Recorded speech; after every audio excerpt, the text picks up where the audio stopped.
This podcast is brought to you by IWI. IWI has been knocking it out of the park lately with new products. Just this year, I've gotten the opportunity to try out the Masada Tactical and Masada Slim pistols, both in 9mm and both optics ready. The Zion pistol, which is their AR-15 pattern model, and the Gen 2 Galil Ace in 7.62 by 39. From first round hits at 500 yards from a 12.5-inch barrel in the Zion to summer carry with the Masada Slim, I'm freaking impressed. I can't get over how many changes and upgrades IWI has made from the first gen to the second gen Galil Ace. Most notably, it now has a free float handguard. IWI supports the shooting sports at a massive level, and they support the podcast. Next time you need a new blaster, I highly recommend IWI. This episode of the 3 Gun Show is brought to you by IsoTune Sport, the next generation of hearing protection. I love their Ear Pro. I wear the Advanced or the Caliber models when I'm shooting, which are in-ear, and I wear the Defy muffs when other people are shooting, like rifles. If I'm standing to the side, there's a muzzle brake or something like that. All of those models have their tactical sound control technology, which allows you to hear range commands and what's going on around you, but suppress gunshots. And one feature I had no idea I'd use so much is Bluetooth.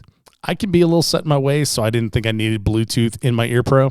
But with IsoTune Sport, you can actually listen to music or a podcast and hear what is going on around you so you're not taken by surprise. Because of that, the Advanced not only go with me to the range, but they have become my go-tos for the gym and walking around my neighborhood. They've lasted countless 30-minute sessions in 134-degree heat in the sauna, and they're still kicking. My hearing is important to me, and yours should be important to you too. Thanks to IsoTune Sport for supporting the shooting sports and sponsoring the show. Be sure to check them out to upgrade your Ear Pro.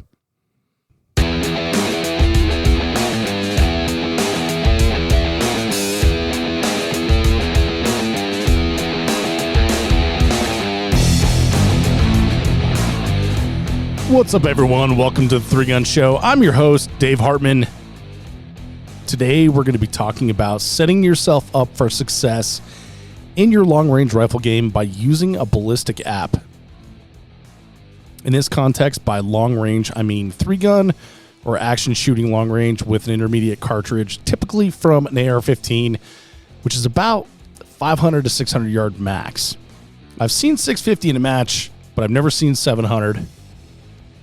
Now, between the time that I set up for this podcast and the time that I'm recording it, I saw that Hard as Hell 2022 shot over 700, and that's a topic for another time.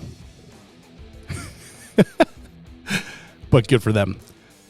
A couple months ago, I made a video on the IWI Zion pistol, which is a 12.5-inch AR-15 pattern pistol. In that video, I was preparing for the Big Ben Blast and Dash 5K running gun. The match had 3 long-range stages, 2 with targets out to 500 yards, and 1 with targets out to 600 yards. That meant I needed to do all the normal things that we do to prepare for a match in a typical 3-gun match, although this was a 2-gun running gun match. So that is 1, get a good zero, 2, gather the data, in this case, muzzle velocity and cartridge info, and then 3, input that data into a Ballistic app. Now, getting a good zero is either pretty straightforward or pretty complicated, depending on where you're at in your journey. So some people advocate for a 200 or 300 yard zero for combat efficiency, or because it was what they were taught in the military or law enforcement or whatever. But in 3-gun, with few exceptions, most people use either a 500, excuse me, most people use either a 50 or a 100 yard zero. I myself typically use a 50-yard zero because I travel to a lot of matches, and typically when you get to a match, you'll find that most useful areas to shoot have been taken up by said match. If a match has an area to check zero on your rifle, it is often the least useful bay to set up a 3-gun stage, meaning that it is shorter than 100 yards. So, typically 60 to 75 yards, whatever. So having a 50-yard zero is useful in these cases. That said, this year I've been using the Vortex Razor 1-10, the Gen 3, in MOA, which recommends a 100-yard zero to take advantage of the EBR-9 bullet drop reticle. So on my 16-inch 3-gun rifle that I built from American Defense Receivers, I use a 100-yard zero.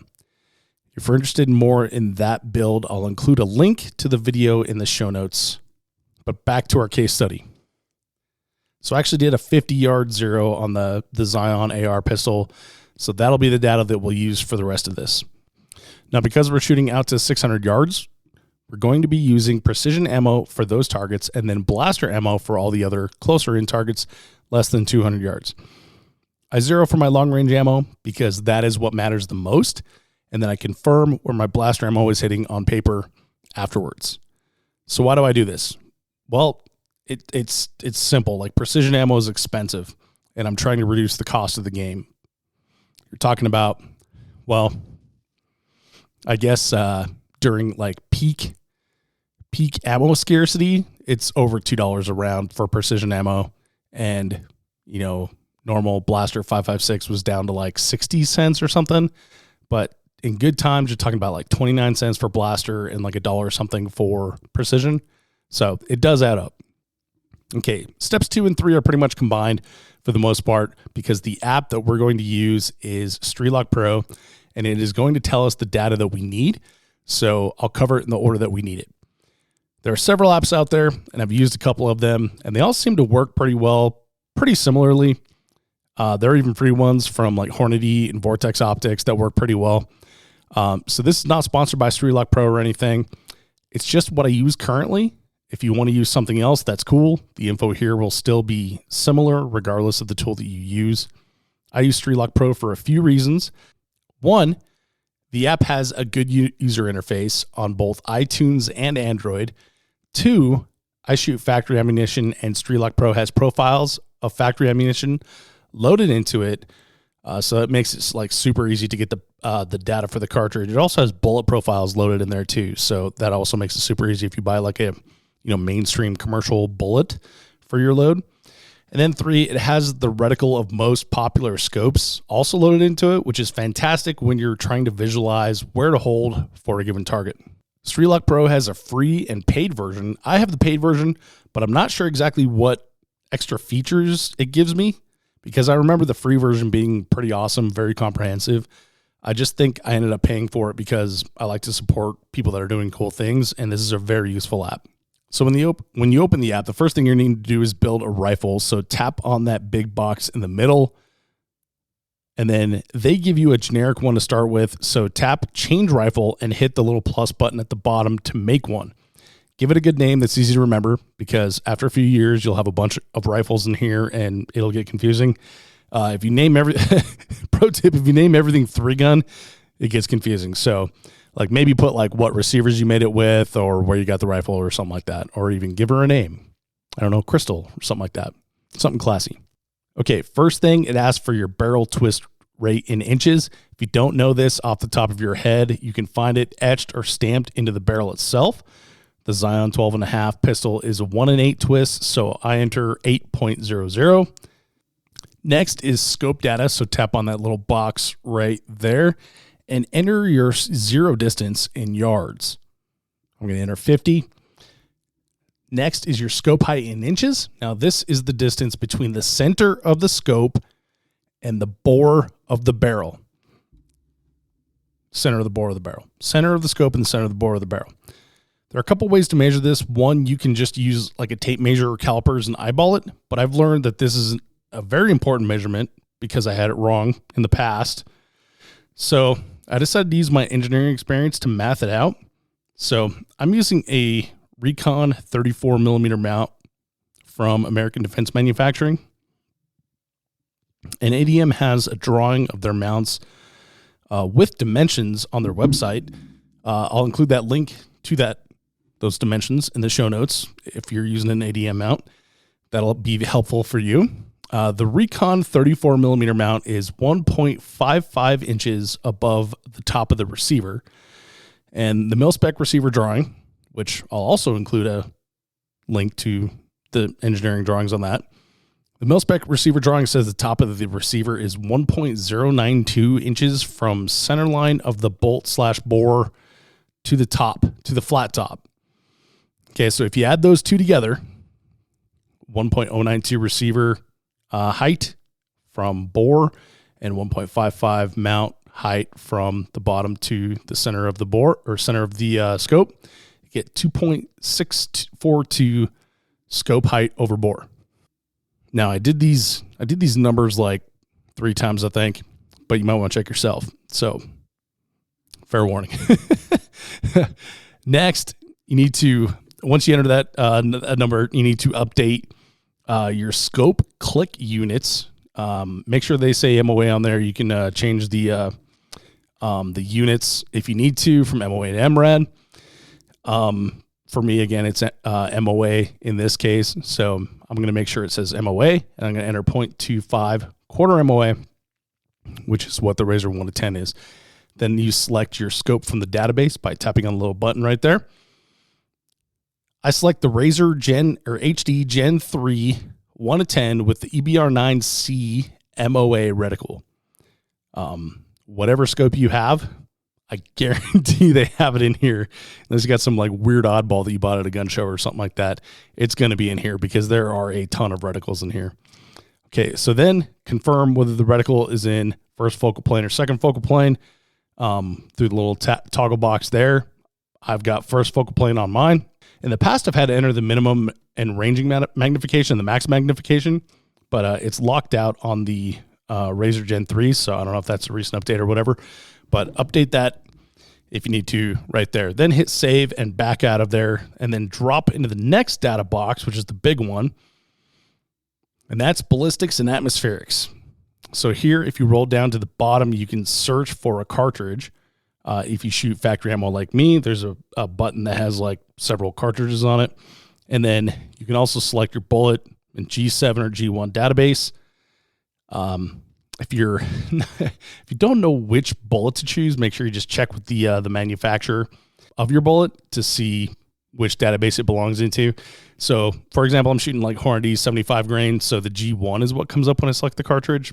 I looked on the website and it had the G1 data. I don't know if it has G7 data for that. And pro tip, if you're searching for a cartridge in the database, it is handy to have the model number to make sure you select the right one, because there are so many different cartridges. And like, again, I'm shooting 75 grain Hornady black, and there are a ton of 75 grain 224 caliber Hornady cartridges. So it really makes a difference to have the cartridge number. So for me, I just, for some reason, I know off the top of my head that Hornady 75 grain black is 80267. So I just typed that in and I got what I needed right there. Now you're going to want to get your muzzle velocity, and this is something that you're obviously going to have to do in the field. If you use factory cartridge, the velocity is listed on the box, but is not accurate in most cases. For example, again, the Hornady 75 grain black ammo that I was using in this test lists a muzzle velocity of 2790 feet per second, 2,790 feet per second from the factory. But that's measured out of a 24-inch barrel in a test fixture. And out of the 12.5-inch barrel on the IWI Zion, my muzzle velocity was 2482. So that's a massive difference. So you can see it's very important to gather this information yourself. I personally used a MagnetoSpeed chronograph owned by a friend of mine to get the data. I've heard that lab radars are really awesome. And I've also used Caldwell's and I think Dillon's before. If you don't have one, just ask around at a match or your local club. There's bound to be someone that has one who will let you borrow theirs. Or even just like if you see a guy at the range with one set up, just like, hey bro, can I take a couple shots on that? Most people are usually nice. In fact, some clubs rent them or loan them. So look into that as well, but you definitely need to gather that data yourself. So next is the zeroing weather. This is kind of interesting here. So you can either enter the temperature, humidity, and pressure, barometric pressure yourself, which you can get from like weather.com or something like that for your area. Or if your zero location has cell phone service, you can just tap like the little globe thing there, and then it'll grab the atmospherics from whatever database that it goes to. Just tap a little button and then it comes up with it itself. It's pretty cool. From here, you can tap done. That will take you back to the main screen, and you can enter in like a distance of your target you're looking at on the top, say 400 yards, hit calculate, and then reticle, and then it's going to give you a visual of what that target's going to look like. So for me, with the data that we just entered, the 1, 2, 3, 4, the fourth hash mark on my scope is 401 yards. And so for that 400-yard target, that'll be a dead hold for me. So I know a lot of people stress about where their bolt lines up on there, on the reticle. And it doesn't necessarily matter as long as it's like the same and you remember it and you can get that ingrained in your head.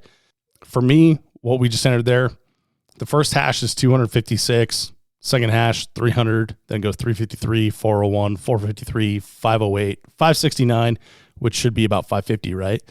I'm not going to stress about those 19 yards. I'm just going to remember that's a hold under, and then it goes to 624, which is, again, that should be a 600, but I'm just going to hold under.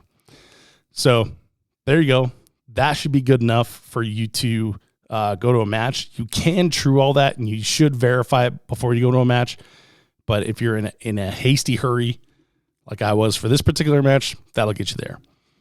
Now in Street Lock, there's some other cool things that you can do as well. You can set up different rifles if you have like multiple rifles, and if you shoot the same rifle with multiple cartridges, you can set those up and cycle through them as well.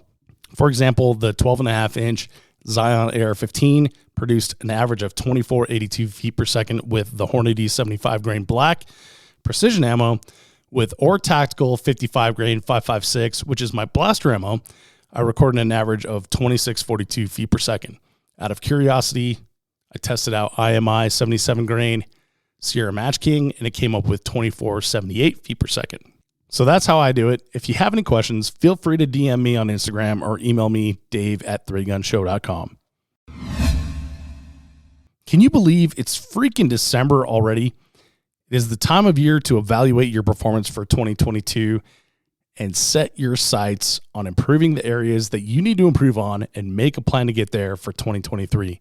For many of us, that can be improved general physical preparedness and our speed and agility. I've been doing this with the programming provided by the Tactical Games Training in their Speed and Agility program designed specifically for action shooting. There's a link in the show notes to sign up and join the rest of us that are on the program. When you do, you'll get access to the Tactical Games Training app and world-class programming from performance specialist Amanda Cherry.